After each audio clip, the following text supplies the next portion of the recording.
Do you know who the hottest team on the recruiting trail is right now? It's not USC. It's not. You got to go way further east. I mean, like, way further east. Some would say as far east as you can go in major college football. I'd have to check a map. The Pitt Panthers. Yeah, Pittsburgh. That's right.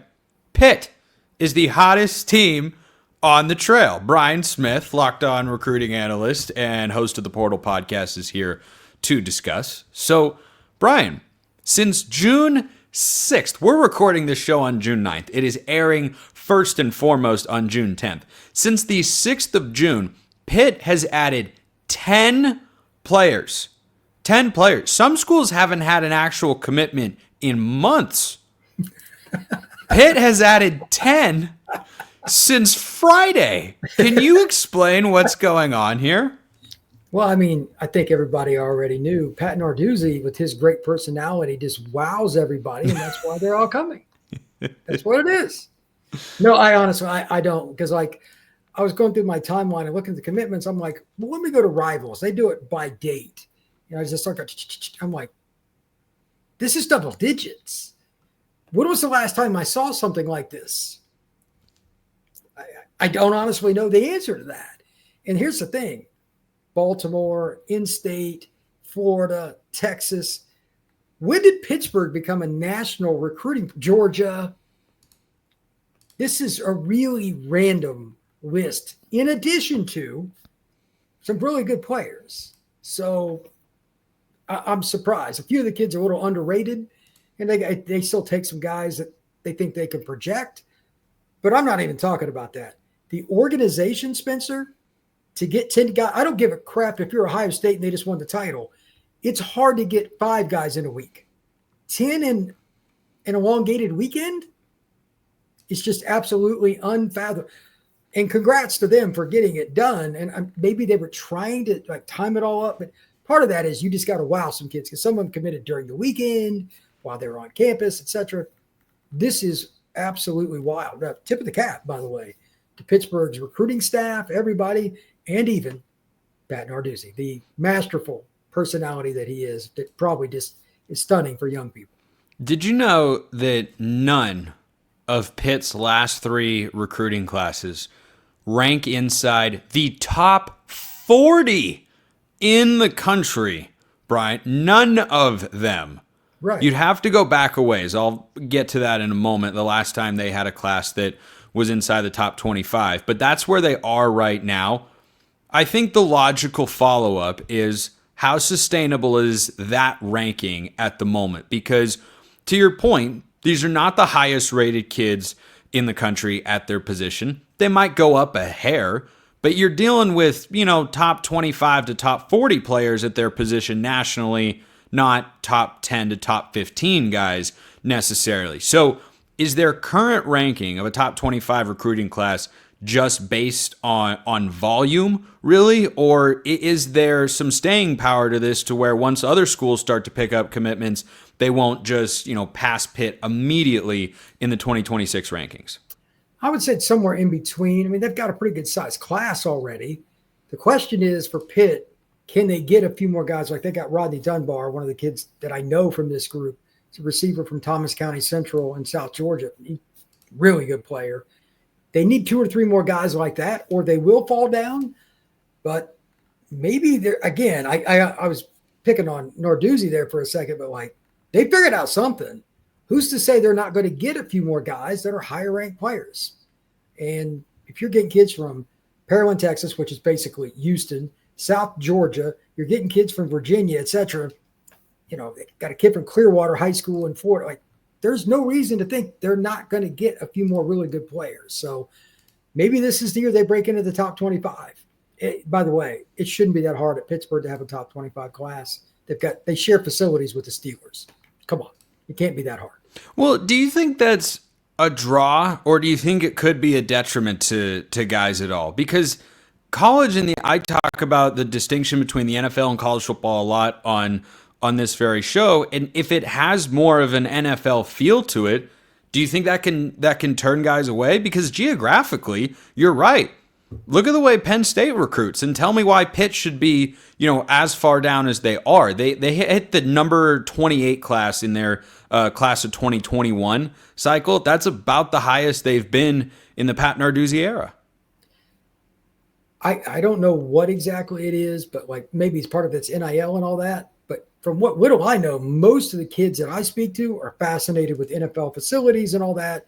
Ironically, some of them, and you and I have talked about this a little bit, like Oregon, Texas A&M, Georgia, some of these places have better facilities than the NFL does because they're trying to wow recruits. You're drafted into the NFL, but it's the Steelers too. Like it's not just a NFL franchise.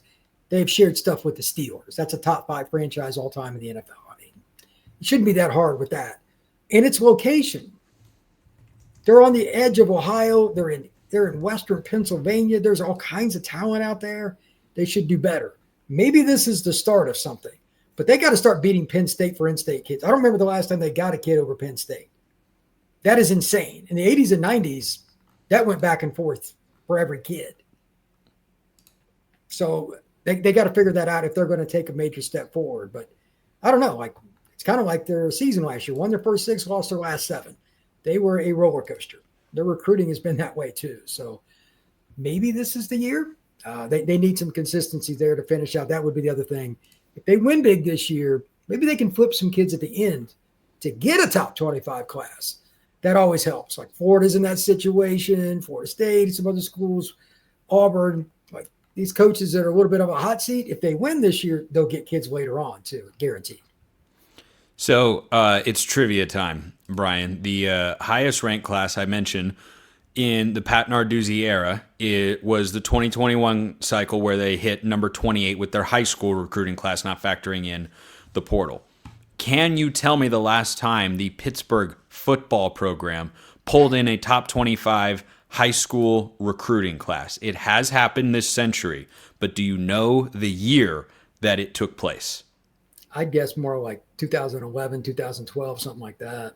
Not bad. 2008 is the answer. 2008.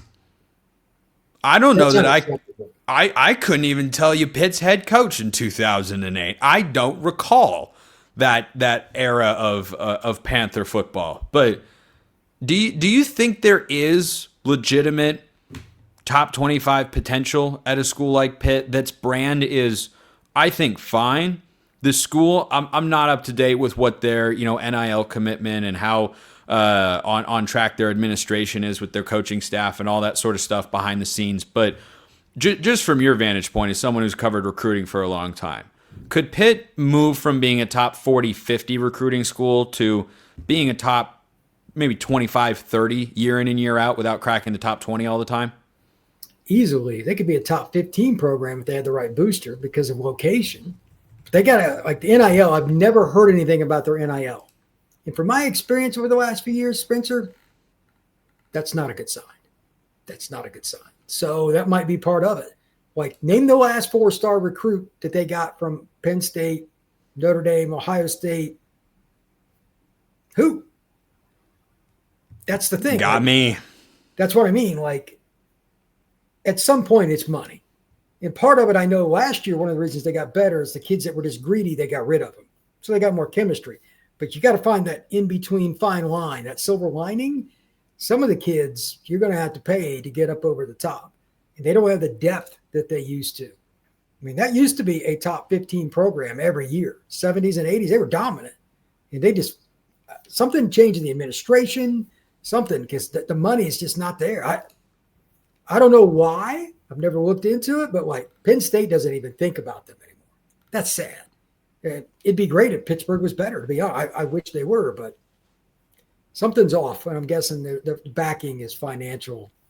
That's not a good thing. So maybe they're just trying to vanquish the demons of the 2008 year of Pitt football. Let me wrap this segment with this doozy of a rabbit hole that I just went down while you were talking, Brian. So the head coach for Pitt in 2008 was not. You know who it was? Well, go ahead and say it. Go ahead and say it. Well, no, you got to say. I want to see if you. Who do you think it was? Was it the mustache? Dave Wanstead? Yes, it was. It was indeed. Do you know the score of the Sun Bowl that they lost to Oregon State, then a member of the Pac-10? I'm guessing it was ugly by the look on your face. Oh, wow. 30-0. No. 3-0. Oh, that's right. That was one of the worst games of all time. I remember that. That's right. Oh my goodness. They made fun of that 3 on nothing. ESPN and everything. Yeah, it was just Yeah, terrible football. the Beavs, coached by Mike Riley, got the win over the Dave Wanstedt coached Pitt Panthers in 2008. That's the last time Pitt's recruiting was ranked as high as it is right now. We'll see if they can sustain.